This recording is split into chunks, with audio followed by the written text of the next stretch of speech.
젊은 보수 장해찬 시사평론가 두 분과 함께하는 시간이죠. 자, 오늘의 토론 주제는 지난주에 가장 뜨거웠던 논란이었습니다. 민감하기도 하고 입장에 따라서 시각이 크게 엇갈리는 문제, 이른바 문바 논란 이야기해 보려고 합니다. 문재인 대통령에 대한 매우 적극적 지지자들의 일부를 어느 정도 좀 비하의 의미를 담아서 가리키는 말이 문바인 것 같은데, 지난주에 저희 프로그램에 단국대 서민 교수 이 문제로 인터뷰를 하기도 했었죠. 문바들이 미쳤다, 이 치료를 받아야 한다, 이런 아주 강한 극단적 발언을 서민 교수가 해서 또 논란을 일으켰었는데요. 이 문제 어떻게 봐야 할지 오늘 토론해 보겠습니다. 최민희 전 의원, 장해찬 시사평론가, 어서 오십시오. 안녕하세요. 안녕하세요. 네. 먼저 문바라는 용어, 단어에 대해서 어떻게 생각하세요? 이 문바라는 단어, 빠 있잖아요. 네. 정치인 뒤에 빠. 그리고 뭐 연예인들의 뒤에 빠. 이게 이제 지나치게 좋아한다 이런 뜻인데, 최초로 이게 붙은 건 노무현 전 대통령이세요. 노빠. 그래서 네. 정치인으로선 최초로 거의 팬덤 현상을 불러일으킬 만큼 뜨거운 사랑을 받았던 대통령이신데요. 지금 이 문바, 근데 이제 노빠라고 지지자들을 불렀던 거는 이를테면 일부 언론이나 그다음에 한나라당이나 당시 그쪽에서 이제 그런 열성적 지지 현상이 낯서니까 그것을 좀 부정적으로 봐서 붙인 게 빠예요. 네. 그래서 그때 이회창 후보가 예. 빠순이 빠돌이 나도 있다 뭐 그렇게 얘기한 적이 있어서 논란이 되기도 했는데요. 예. 그런데 이제 그 이후에 노무현 대통령 지지자들 일부는 또 그래 나 노빠다. 그게 어쨌단 말이냐 이렇게 네. 적극적으로 나오기도 해서 그랬죠. 또 부정적 이미지가 희석되기도 했었습니다. 근데 이번에 문바라는 표현은 굉장히 부정적인 의미로 쓰여진 네, 것 네, 같아요. 그래서 네. 근데 이제 오다 보니까 서민 교수가 일단 70%나 되는 문재인 대통령 지지자 전부를 문바로 규정한 건 아니었다라고 그렇죠. 그건 한 발 아니죠. 물러서면서 예. 문재인 대통령 지지자들에게 뭐 미안하다. 그러나 뭐 극렬한 지지 행위는 역시 문제다. 이렇게 얘기를 했더군요. 그래서 자연스럽게 문바가 정말 극렬하게 지지하는 일부를 지칭한 거다. 그렇게 정리가 된 상태이긴 하네요. 그렇죠. 그러니까 아마 서민 교수가 문제 삼은 거는 이 사실 여부나 뭐 이유 여하를 막론하고 문재인 대통령을 공격하거나 문재인 대통령에게 불리하게 되는 상황에 대해서는 그냥 앞장서 나가서 공격하는 그런 사람들이라고 아마 대충 칭한 것 같은데, 장해찬 씨는 문바란 단어에 대해서 우선 어떤 느낌이세요? 우선 사실 젊은 층에서는 이 빠라는 단어가 지금은 그렇게 멸시하는 의미나 혐오하는 의미로 사용되고 있지는 않습니다. 뭐 연예인 오빠 부대에서 이 어원이 나왔다고 하는 게 지배적인 의견인데요. 뭐 스스로 말씀하신 것처럼 내가 누구누구 빠다 이렇게 자랑스럽게 말하고 있는데, 이 문재인 대통령의 팬덤에서는 본인들을 주로 문꿀 오소리라고 칭하기를 즐기는 것 같아요. 그래서 문바라는 표현에 대해서 거부감을 느끼고 있는데, 이 어떤 특성 팬덤이 거부감을 느낀다면 이 단어를 사용하는 것 자체로 시작하는 것으로, 단어를 사용하면 일단 건전한 논의가 막힐 수 있잖아요. 이 기분을 나빠하니까. 이 단어를 쓰면서부터 바로. 굳이 우리가 이 문바라는 단어에 집착해서 이 단어를 너무 멸칭의 의미로 쓰는 게 이 건전한 논의에 방해가 된다면 뭐 오피니언 리더들이 쓰지 않는 것도 한 방향일 것 같고요. 그러나 근데 안 쓰긴 어려울 것 같아요, 이제는. 이 특성 팬덤과 어떤 사회적 경향, 네. 이런 부분에 대해서 우리가 좀 생산적인 논의를 하는데 포커스가 맞춰야지, 지금 대다수의 어떤 방송이나 뭐 SNS에서는 극렬한 지지자가 문제다, 아니다, 뭐 시민들이 자발적으로 지지하는데 뭐가 문제나, 요 정도 선에서만, 1차원적인 선에서만 논의가 머물러 있는데요. 제가 아무래도 뉴미디어 쪽 분석을 주로 하다 보니까 이 문재인 대통령의 어떤 극성 팬덤, 문바라고 칭하자면 이분들의 전선이 두 가지 정도로 좀 나눠져 있는 것 뭡니까? 같아요. 첫 번째가 이제 언론을 상대하는 프레임입니다. 네. 이 진보 언론까지 포함해서 지난 9년 이명박 박근혜 정권 동안은 제대로 된 비판자 역할을 하지 못했는데, 이제 민주정권이 들어서자 이 언론들이 만만하게 보고 마치 문재인 정부를 물어뜯는다, 이른바 이 기레기 프레임에 한경화와 같은 그 진보 언론들까지도 포함해서 비판을 하는 경우가 많은 것 같아요. 한경우라면 한결의 뭐 경향, 오마이뉴스 같은 이른바 진보적이라고 일컫는 그 언론들까지도 주된 비판의 대상이 되는 것 같고, 실제로 이제 시사주간지, 한겨레 쪽 시사주간지의 편집장이 덤벼라 문바들아라는 포스팅을 SNS에 남겼다가 예. 예. 절독 운동이 이어져서 사과하고 편집장 지휘에서 물러난 경우가 몇 달 전에 있었습니다. 이게 단순한 정도의 어떤 반발이 아니라 실제로 이 문재인 대통령의 팬덤과 이 진보 언론 사이의 어떤 대립 구도가 형성되어 있는 게 첫 번째 전선인 것 같고요. 예. 두 번째 전선은 이제 정치적으로 이른바 민주노총이나 전교조 그리고 정의당으로 대변되는 좀 더 왼쪽에 있는 진보 세력과 이 문재인 대통령의 팬덤이라고 할 수 있는 뭐 리버럴 약간 중도 보수 스스로들은 그렇게를 많이 표현하는 것 같아요. 예. 이 분들 간의 어떤 정치적 동맹 관계가 이제 좀 깨어지고 있는 과정이 아닌가. 예전에는 이런 민주노총이나 정교조 그리고 정의당까지 한 틀에 묶고 진보라는 통칭으로 끌고 갔었잖아요.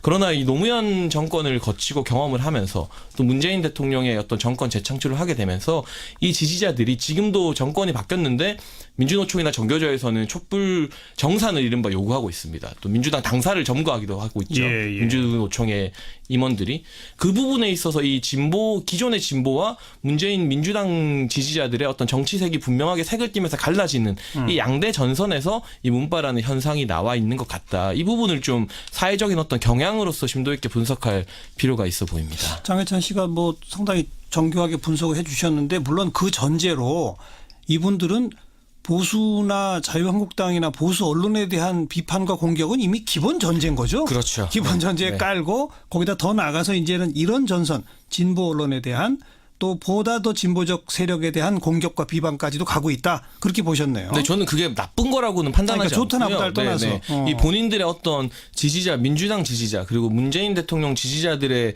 정치색이 보다 선명하게 정의되어가는 그런 과정에서 이런 문바 현상이 과도기적으로 나왔다고 보는데 이번 서민 교수 논쟁 같은 걸 보면 중국 경호원들의 폭행을 옹호하는 일부 팬덤에 대해서 서민 교수가 이런 분노를 터뜨린 것으로 옹호라기보다는 보여지는데요. 기자들이 잘못한 거 아니냐. 뭐 정당방위할 수도 있지 않았냐 뭐 이런 것들인데 그런 부작용 뭐 사실과 다른 부분에 대해서 비판하는 부작용도 있겠지만 이 현상 자체가 어떤 민주당 지지자들의 정치색이 기존에는 우리가 진보니 보수니 하지만 어떤 정치 성향인지 명확히 구분하기가 어려웠잖아요. 그게 분화되고 있다. 네, 이제는 그것이 보다 명확하게 어떤 리버럴로서의 색채를 띄어가는 그런 과정에서 나오는 것이 아닌가, 그런 현상이 아닌가 보여집니다. 이건 최민희 전 의원이 분석해서 그 얘기를 해봐야 돼요. 이런 예. 분석에 대해서 어떻게 동의하세요?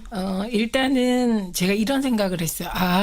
우리 쪽이 아닌 내부를 잘 모르는 분들이 저런 분석을 할 수 있겠다. 네, 이게 정확하게 얘기하면 민주당에 대한 지지가 아닙니다. 문재인 대통령에 대한 지지예요. 개인에 대한. 예. 어허. 그리고 그 문재인 대통령 개인이라기보다는 그 뭐랄까 시민과 함께 정치를 하려고 하는 그 정치인으로서 노무현 대통령과 함께 새로운 정치를 한 정치인으로서의 문재인 대통령을 지칭하는 거고요. 그래서 민주당의 경우도 비판을 많이 받습니다. 예, 정기국회 성과라든지 예, 예. 그다음에 이제 뭐 심지어 추미애 대표는 뭐 원내가 아니니까 아닌데 그 우원식 원내대표 같은 경우도 정기국회 성과 등에 대해서 그리고 제천 참사에 대한 평가에 대해서 비판을 많이 받고 있습니다. 그러니까 민주당 지지자와 뭐 정의당 지지자 이런 구분을 할 그런 상황은 아닌 것 같습니다. 그다음에 이제 지금 말씀하셨던 그 한경호에 대한 비판 부분은 전체 언론에 대한 비판의 부분 집합 정도로 생각하시면 될 것 같고요. 정서적으로 물론 그 진보 언론에 대해서 더 섭섭해하는 분들도 있어요. 특히 노무현 대통령의 서거 과정에서 그 한겨레 신문이 굿바이 노무현이라는 제목을 낸 적이 있어요. 시사 주간지에서. 예. 그런 것들이 굉장히 상처를 많이 준 그런 경험이 남아있다. 이런 거지만 근본적으로는 기레기와의 일대 그 뭐랄까요? 기러기와의 일대 전선? 저는 이게 더 정확한 것 같고 그 기레기의 핵심은 이명박근혜 9년 동안 장악된 공영방송. 네. 예, 그다음에 우리가 지금까지 수구 보수 언론이라고 해왔던 언론들. 거기가 더 핵심이고. 예, 메이저 언론이 핵심입니다. 그래서 이제 한경호를 중심으로 설명을 하다 보면 이게 이제 핀트가 빗나갈 수가 있다. 이렇게 말씀드리고요. 그다음에 민주노총하고 정교조와는 이미 우리가 2004년에 민주노동당이 10석을 얻었을 때 그때 지지자층이 확 분화됐다고 봐야 되죠. 네. 왜냐하면 이제 의미 있는 정치 세력으로 진보 세력의 대표성을 가진 민주노동당이 의회에 진출함으로써 그때 뭐 민노총 정교조 다 민주노동당 지지를 확실히 했기 때문에 이후에는 사실 연대 대상이었지 예, 지지자들끼리도 이미 분화되어 있었다. 근데 이제 요즘에 약간의 갈등처럼 보이는 거는 저는 뭐 그 부분은 정치적인 판단은 뒤로 하고 이게 노동에 대한 태도가 자유한국당이 워낙 그게 보수적이고 노동에 대해서 적대적이다 보니 예. 민주당사 여당을 점거하는 일이 벌어지게 되는 거죠. 예, 민주노총이. 예. 그러다 보니 정부가 좀 곤란한 처지에 빠지게 되잖아요. 그러니까 이에 대한 판단이 또 엇갈리고 있는 그래서 그게 본질적인 건 아니다. 이렇게 말씀드립니다. 장해찬 씨의 분석과 최민희 전 의원의 분석이 부분적으로 일치하고 부분적으로 좀 네. 차이가 나는데 보다 근본은 수구 보수 언론과 수구 보수 세력에 대한 공격 비판 그리고 네. 그들이 문재인 대통령을 공격하는 것에 대한 방어 네. 이게 기본이다. 예. 근데 이제 장해찬 씨는 그보다 새로운 분화 현상을 더 좀 주목한 점이 있는데 그걸 너무 부각시키면 곤란하다. 네, 그 얘기입니다. 그런 말씀이시고 네. 어떻게 보세요? 그대로. 뭐 최민희 의원님 말씀해주신 부분에서 저도 또 제가 민주당 지지자들의 어떤 정서에 대해 잘 모르다 보니까 배우는 부분도 있는데 또 한 번은 꼭 뭐 제가 성탄절에 이렇게 십자가를 져야 되나 싶지만 문파 현상이라고 하죠. 네. 표현을. 저는 문파라는 표현을 개인적으로 사용하지 않습니다만 공론장에서 이 부작용에 대해서도 한 번은 우리가 짚고 넘어가야 될 필요는 있는 것 같습니다. 이제 그 얘기를 하는 겁니다. 네, 이게 부작용이 있는 거냐? 그 부작용은 뭐냐? 사실 불특정 다수의 지지자들, 국민들을 비판하는 것은 저는 옳은 태도는 아니라고 봅니다. 그러나 이 박근혜 대통령을 비판하고 뭐 예를 들면 조원진 대한애국당 의원을 비판해야지 박사모를 비판하는 거는 언론에서 하기에 그렇게 의미 있는 일은 아닌 것 같아요. 그러나 이 문파 현상에서 이른바 이 불특정 다수의 국민들을 추동하는 오피니언 리더들이 있고 그들이 약간 여론을 좀 잘못 이끌어가는 측면도 있는 것 같아요. 몇 가지 예를 들어보면 예. 최민희 의원님 같은 경우도 저희 지난 방송에도 다뤘지만 대통령 방중 외교 난관 잘 극복했다고 호평하시지 않았습니까? 네. 그러나 대표적인 그냥 뭐 잡다한 방송이 아니라 굉장히 유력한 인기 팟캐스트 방송에서 저희 방송적인 표현은 아닙니다만 홀도련에 놀아나는 머저리들이라는 제목으로 방송을 하면서 최민희 의원님을 뭐 비판했습니다. 최민희 의원 정신 차리세요. 블랙리스트에 올랐다 이렇게 비판을 했고요. 근데 신문 온라인 언론을 창간한 그 권모 씨 같은 경우가 그 온라인 언론에서도 계속해서 그런 비판 플레임을 만들어서 트위터에서 추종자들이 비판을 하고 있고 사실 사실과 다른 정말 맥락을 다 고려하지 않은 비판을 하는 경우가 있고요. 또 이번에 굉장히 핫했던 기사인데 일자리 미스매치 문송합니다라는 기사가 있었습니다. 앞으로의 이 세대 4차 산업혁명 세대에서 문과의 취직률이 떨어지는 것을 지적하는 것이고 이 문송합니다라는 것은 문과라서 죄송합니다의 약자 표현입니다. 예. 이게 뭐 주요 포털 시사 사전에도 올라와 있는 표현인데 이것에 이제 문자가 들어갔다는 이유로 마치 문재인 대통령에게 책임을 묻는다고 잘못 판단하신 분들이 거기 가서 뭐 댓글을 수천 개 달아서 좀 화제가 됐던 적이 있습니다. 이런 식으로 사실에 근거한 정치적 신념에 따른 비판은 그 지지자들이 댓글을 아무리 많이 달거나 뭐 트위터를 많이 하는 거 문제될 게 없습니다만 사실과 다른 너무 섣부른 감정적인 비판으로 여론이 형성되게 되면 그 부작용을 본 다른 사람들이 이 문재인 팬덤에 대해서 좀 안 좋은 마음을 갖게 되고 그게 저는 나아가서 문재인 정권에게도 오히려 부담이 될 여지도 있지 않나. 그래서 그런 부작용에 대해서는 그 진영의 오피니언 리더들이 좀 자정작용이 가능하도록 잘 케어해야 되지 않나 그런 생각을 하고 있습니다. 네, 말씀하세요. 그러니까 뭐 그런 팬덤 현상이 문재인 정부에 부담이 된다 그런 걱정은 저는 뭐 배려해 주시는 건 고맙습니다만 그렇게 걱정할 일은 아닌 것 같습니다. 그러니까 그 말의 전제는 이런 팬덤 현상으로 문재인 정부가 교만해지고 그로 인해서 정부의 잘못이 늘 가려지고 뭐 이게 뒤에 쫓아와요. 늘 기사를 보면.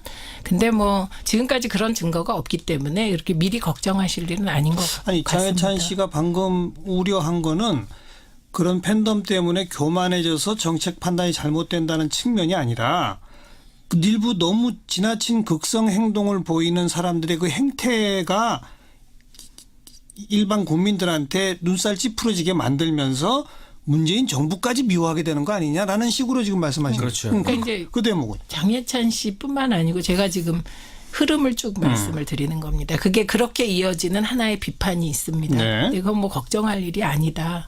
그다음에 이제 그 눈살 찌푸러지는 행동이라는 것은 보기에 따라 판단이 다르기 때문에 거기부터 이미 주관적인 판단이 들어가는 것이거든요. 그래서 이번에 뭐 중국 방중과 관련된 언론 보도에 대해서는 그런 식으로 판단하자면 결국 대부분의 국민들이 지금 문바들에게 힘을 실어준 거예요. 왜냐하면 여론조사를 해보니까 그 문바들이 기본적으로 지적한 것이 방중 보도가 문재인 흔들기 보도다. 네. 그러니까 편파적이다. 이런 지적을 했는데 여론조사를 해보니까 67.9%가 그에 동의했기 때문에 네. 그럼 국민들께서 오히려 눈살을 찌푸리기보다는 이런저런 언론의 문제제기가 있었음에도 불구하고 그 제가 지금 편의상 문바라고 쓰는 건데 이 문바들이 옳다 이렇게 생각하신 거거든요. 그러니까 이거는 주관성이 개입되기 때문에 쉽게 판단할 게 아니다.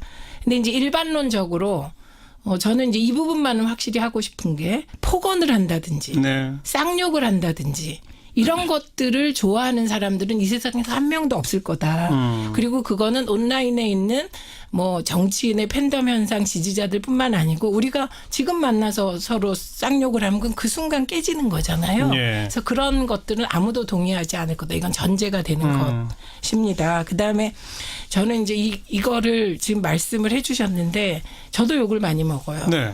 예, 근데 그 욕에 대한 반응이 저는 그런 욕을 하면 내가 조금 못 본 점이 있었나? 이렇게 늘 생각하는 쪽입니다. 그러니까 저를 욕하는 분들은 문바만이 아니에요. 안바들은 대선 때 제가 토론을 많이 했기 때문에 아직도 안철수. 네, 아직도 지금 그걸로 저를 욕하십니다. 그런데 기본적으로 이렇게 공개되어 있는 공인인 정치인은 이쪽 저쪽에서 다 욕먹더라도 예. 국민이 하시는 욕에 대해서는 반성적으로 성찰해야 된다 이런 쪽이고요.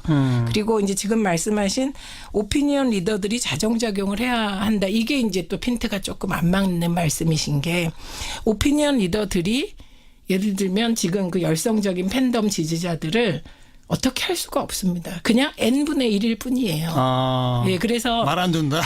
예, 그러니까 이게 그런 표현이 다 과거 방식인 예. 듯해요. 제가 예. 그러니까 확실히 좀 욕을 먹어야 더 깊이 생각하는 것 같아요. 그래서 저는 중국 경호원의 기자 폭행에 대해서 지금도 일관됩니다. 많은 욕을 먹었지만 저는 그건 있을 수 없는 일이고 발로 기자의 얼굴을 짓밟은 건 있을 수 없는 일이고 그건 중국 경호원들의 과잉 경호고 그렇죠. 노영민 대사 말 맞다나 경호도 아니고 예. 이건 중국 정부가 조사해서 책임지고 저는 사과해야 될 일이다. 이게 일관됩니다. 예. 다시 생각해도 예. 예, 그렇기 때문에 그게 이제 다시 성찰하는 계기가 됐다. 예, 이 말씀을 드리고 이 모든 과정이 그러니까 저는 과거에는 언론이 정보를 주면 일률적으로 국민이 받아요. 그래서 여론이 형성되는데 지금은 언론이 정보도 독점 못해요. 알겠습니다. 시각도 독점 못하고. 알겠습니다. 그런데 예. 기득권적으로 강요하고 가르치려고 하는 태도들 그리고 문재인 흔들기 방중 보도 예, 이거와 일반 국민들이 전선이 치어져 있다. 오히려 이런 식으로 프레임의 대결이 시작됐구나. 이렇게 보는 쪽입니다. 네. 지금 최민희 전 의원의 말씀을 제가 이렇게 한번 풀어보면 어떨까요? 폭언이나 쌍욕을 하는 거 이건 일단 선에서 빼고 네, 그건 네. 비난받아야 되고 네, 잘못된 네. 것이다. 네. 그 외에 나머지 부분들에서 과연 이게 지나친 거냐 아니냐라는 것은 판단에 따라 다르다. 즉 지금 우리가 지적되고 있는 또 논란의 대상이 되고 있는 그런 행동들은 민주주의를 해치는 것은 아니다. 네, 저는 그렇게 보시는 거죠. 네, 오히려 도움이 되는 쪽이다. 장혜찬 씨는 그렇게 이런 봅니다. 행동들은 민주주의와 어떤 관계가 같다고 보세요? 저는 어쨌든 분명하게 드러난 부작용적인 케이스에 대해서는 그것을 댓글을 단 예를 들면 국민 다수 제가 아까 말했지만 그분들에게 뭐 반성하라 하거나 사과하라 하는 건 무의미한데요. 그 부분에 대해서 지적하지 않고 넘어가는 것 또한 어떤 뭐 지식인이라는 표현 적절할지 모르겠습니다만 직무유기가 아닐까 하는 생각이 드는데 제가 예를 들었던 그 멀쩡한 일자리 기사 문송합니다. 문과의 일자리가 줄어들겠다는 기사에 가서 댓글을 막 수백 수천 개 다는 것들 정상적인 반응은 아니잖아요. 그런 부작용들 그리고 뭐 제가 저도 보면서 걱정스러웠지만 정말 지극히 상식적인 말씀해 주셨었는데 트위터에서 제가 찾아보다 보니까 막 그런 팟캐스트 운영자들 친문을 내세우는 팟캐스트 운영자들에 대해서 폭언을 들으시고 재미있는 원인 같은 경우도 그런 부분들 참 좀만 넘어가게 되면 명예훼손이고 인격 침해까지 가는 부분들이 분명히 있습니다. 근데 그런 부분에 대해서 지금 폭언과 쌍욕 안 된다고 선을 딱 그어주신 것처럼 이 각계각층의 목소리를 내는 언론에서 목소리를 내는 사람들이 어떤 가이드라인을 같이 만들어줄 필요가 있는 것 같아요. 그 시민들에게 이건 하세요, 저건 하지 마세요 이러라는 것이 아니라 부작용이 케이스별로 나타났을 때 이것은 분명한 부작용이다. 일자리 기사에서 이렇게 기자를 욕하는 댓글 수백 개를 다는 것은 잘못된 것이다. 잘못은 잘못된 것이다. 지적하는 가이드라인이 형성되면 지금 말씀하신 것처럼 SNS를 통해서 모두가 n분의 1로 목소리를 내는 시대의 과도기의 부작용인데 그 부작용이 좀 빨리 해소되지 않을까. 그런데 너무나 잘못 말 꺼냈다가 내가 또 댓글 폭탄 맞을까봐, 뭐 문자 폭탄 맞을까봐 두려워서 부작용이 분명한 케이스에 대해서도 이건 부작용이라고 말하지 않는 것은 직무유기일 수 있다 이런 말씀을 드리고 싶은 잠깐만요. 거죠. 이 대목에서 서민 교수가 이제 그런 표현을 썼단 말이죠. 오래전부터 좀 지나친 행동들에 대해서 문제의식을 가져왔다. 또 많은 학자들이나 뭐 사람들도 학계에 있는 사람들도 그런 문제의식을 갖더라. 그럼 그 좀 비판하는 칼럼을 쓰세요 했더니 아이고 겁나서 못 써라고 하더라. 그런 현상을 지금 말하는 거죠. 그리고 서민 교수 같은 경우도 이번에 이 조기숙 교수와의 논란이 불거지자 일각에서는 서민 교수가 박사모라는 막 음모론까지도 등장했었어요. 그러나 아시겠지만 지난 보수 정부에서 누구보다 열렬하게 보수 정부와 보수 정권 비판했던 지식인인데 그런 식으로 사실을 호도해서 이렇게 여론이 형성되는 거에 대해서는 지식인들도 언론에 기고하는 사람들이 분명히 지적을 해줄 필요가 있다고 생각합니다. 어떻게 보세요? 그러니까 지금 그 측면이요. 두려워서 내가 하고 싶은 말을 못한다. 저는 그건 어떻게 보냐면 이게 과거의 군부 권위주의 정권 시절에 독재가 무서워서 곡학 아세한 지식인과 언론이 있습니다. 그때는 얘기가 돼요. 예. 왜냐하면 그건 직접 저도 뭐 많이 당했습니다만 직접적으로 인신상의 구속도 당하고 피해를 받으니까. 그렇죠. 그런데 인터넷상의 댓글 때문에 글을 못 쓰겠다. 그렇기 때문에 문제다라고 하는 것은 이게 지식인이 지성인으로서 자기가 어떤 외압이 있더라도 자기가 옳다고 생각하면 말을 하고 글을 쓰고 그 결과에 대해서 책임지는 게 지식인, 지성인, 정치인, 언론이라고 저는 생각합니다. 네. 그러니까 그거는 말은 그렇게 하시면 그럴듯하지만 실제로 좀 더 들어가면 각 개인의 양심과 결단은 어떤 순간에도 필요한 거기 때문에 그렇기 때문에 일방적으로 댓글이 막 올 걸 무서워서 글을 못 쓴다. 그럼 어떤 사람은 그거 비겁한 거야.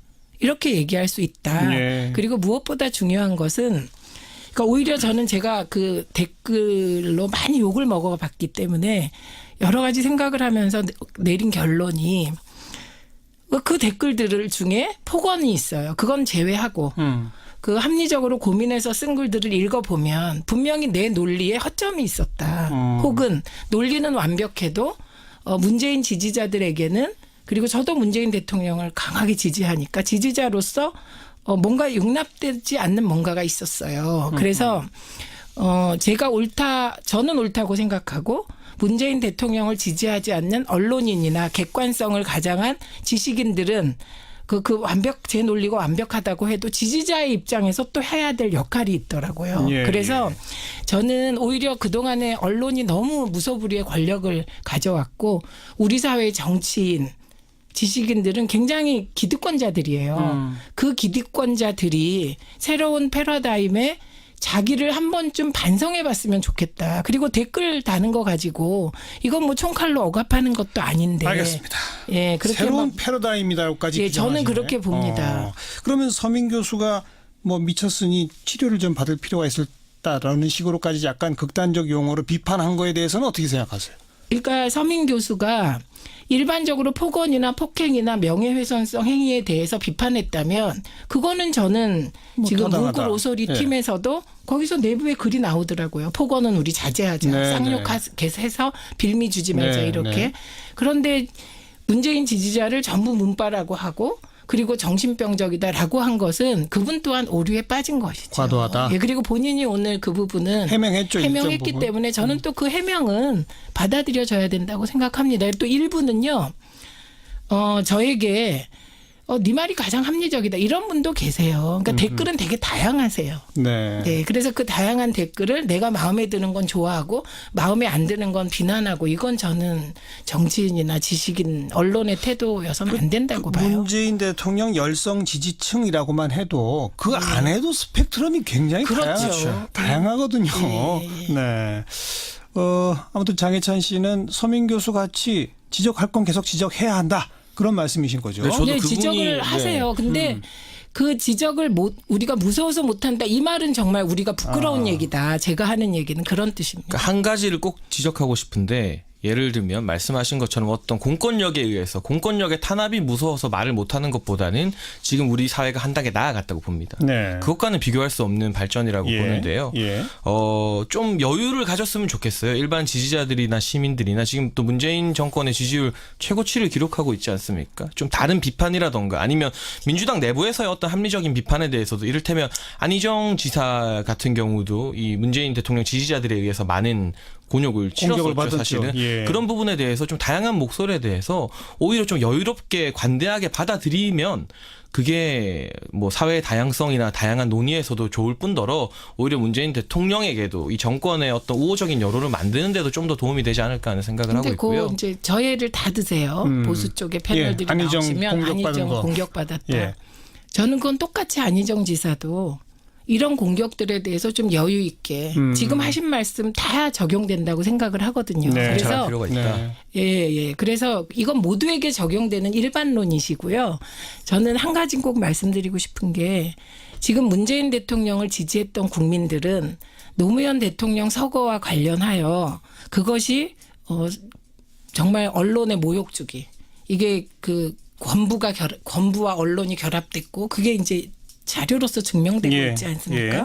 그런 부분에서 언론에 대해서 강한 책임을 묻는 이런 그 심리가 있다는 거예요. 그리고 네. 저는 그건 정당하다고 생각합니다. 그래서 언론도 저는 어느 언론도 MBC를 제외하고 근데 그것도 되게 부족하다고 보는 건데 국민들은 언론들이 이명박근혜 정부 9년 동안 했던 잘못된 행태들에 대해서 반성하는 언론을 보기가 어렵잖아요. 근데 저는 이 방중 보도와 관련해서도 저도 참 화가 났던 부분은 박근혜 대통령 방중했을 때 그 보도 다들 기억하실 거예요. 예. 판사일변도였죠. 예, 그리고 막 공영방송이 나서서 뭐 옷 색깔이 어떻다, 뭐 예. 황금색 옷을 입었는데 저건 무슨 의미다. 그게 주종이었거든요.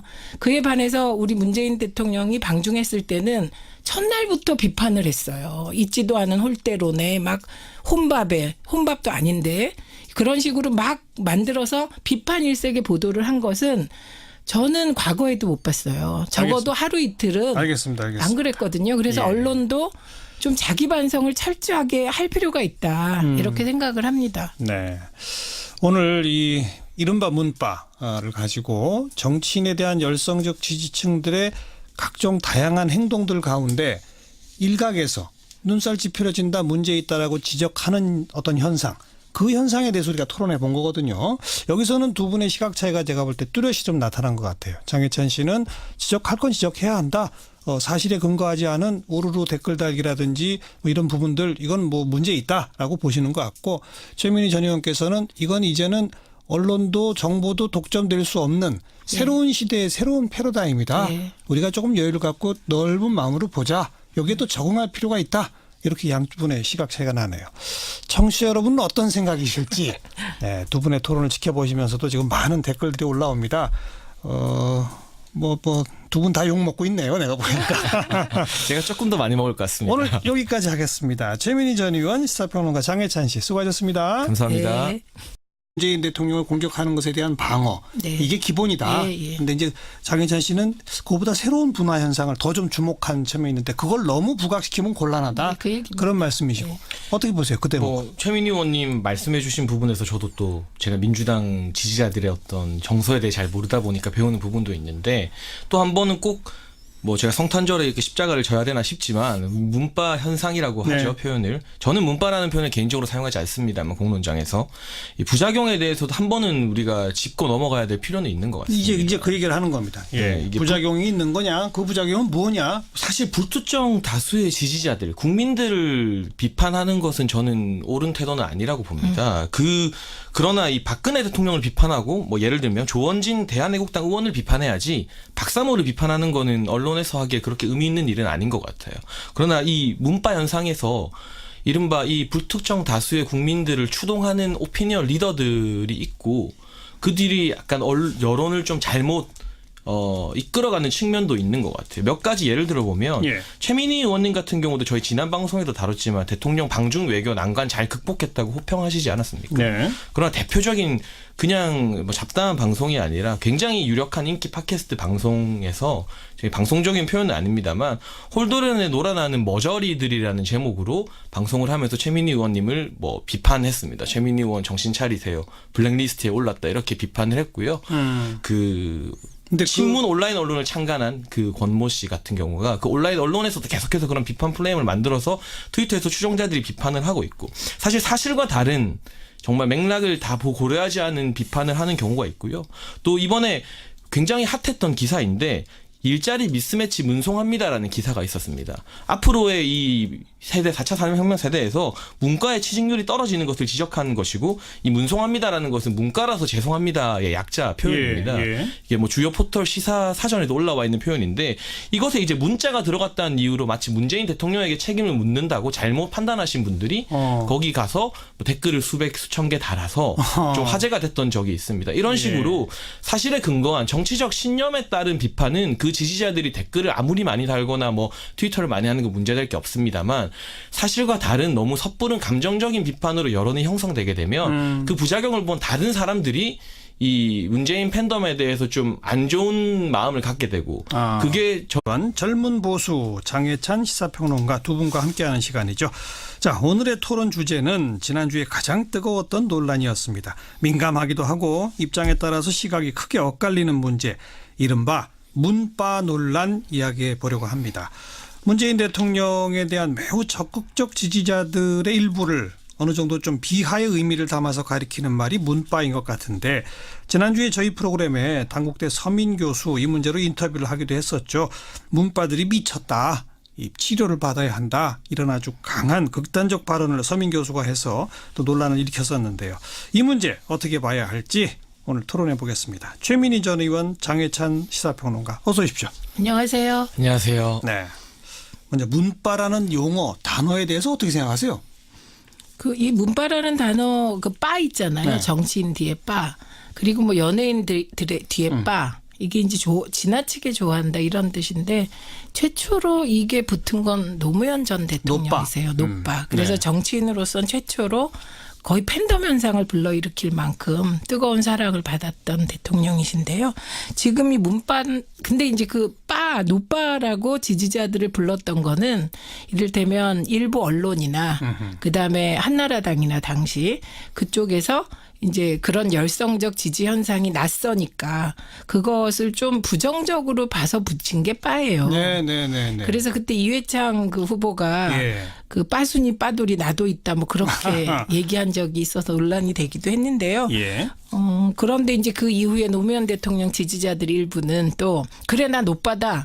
그게 어쨌단 말이냐 이렇게 적극적으로 나오기도 해서 그랬죠. 또 부정적 이미지가 희석되기도 했었습니다. 근데 이번에 문빠라는 표현은 굉장히 부정적인 의미로 쓰여진 것 같아요. 그래서 근데 이제 오다 보니까 서민 교수가 일단 그 70%나 되는 문재인 대통령 지지자 전부를 문빠로 규정한 건 아니었다라고 한 발 물러서면서 그 문재인 대통령 지지자들에게 뭐 미안하다. 그러나 뭐 극렬한 지지 행위는 역시 문제다 이렇게 얘기를 했더군요. 그래서 자연스럽게 문빠가 정말 극렬하게 지지하는 일부를 지칭한 거다. 그렇게 정리가 된 상태이긴 하네요. 그렇죠.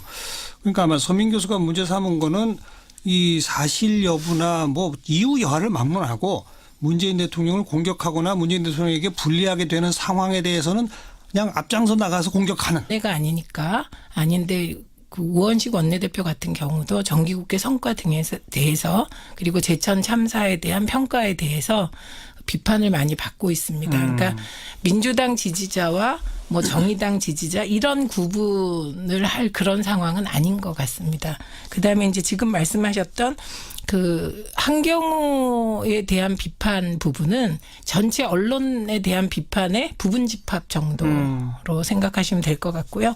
정서적으로 물론 그 진보 언론에 대해서 더 섭섭해하는 분들도 있어요. 특히 노무현 대통령의 서고 과정에서 그 한겨레 신문이 굿바이 노무현이라는 제목을 낸 적이 있어요. 시사 주간지에서. 그런 것들이 굉장히 상처를 많이 준 그런 경험이 남아 있다 이런 거지만 근본적으로는 기레기와의 일대 그 뭐랄까요? 기러기와의 일대 전선? 저는 이게 더 정확한 것 같고 그 기레기의 핵심은 이명박근혜 9년 동안 장악된 공영방송. 네. 그다음에 우리가 지금까지 수구 보수 언론이라고 해왔던 언론들. 거기가 더 핵심이고. 메이저 언론이 핵심입니다. 그래서 이제 한경호를 중심으로 설명을 하다 보면 이게 이제 핀트가 빗나갈 수가 있다 이렇게 말씀드리고요.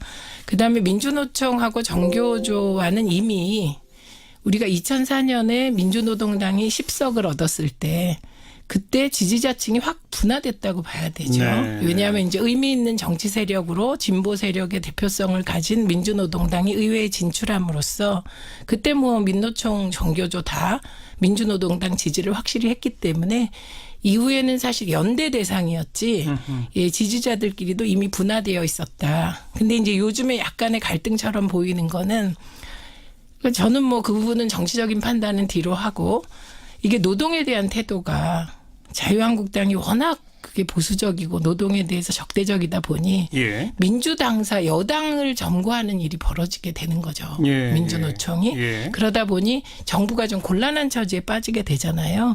그러니까 이에 대한 판단이 또 엇갈리고 있는 그래서 그게 본질적인 건 아니다. 이렇게 말씀드립니다. 장해찬 씨의 분석과 최민희 전 의원의 분석이 부분적으로 일치하고 부분적으로 좀 차이가 나는데 보다 근본은 수구 보수 언론과 수구 보수 세력에 대한 공격 비판 그리고 네. 그들이 그런 사람들이라고 아마 대충 칭한 것 같은데 장해찬 씨는 문바란 단어에 대해서 우선 어떤 느낌이세요? 우선 사실 젊은 층에서는 이 빠라는 단어가 지금은 그렇게 멸시하는 의미나 혐오하는 의미로 사용되고 있지는 않습니다. 뭐 연예인 오빠 부대에서 이 어원이 나왔다고 하는 게 지배적인 의견인데요.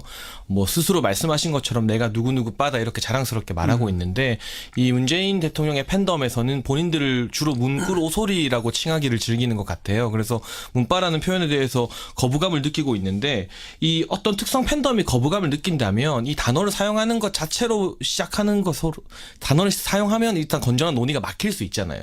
이 기분을 나빠하니까. 이 단어를 쓰면서부터 바로.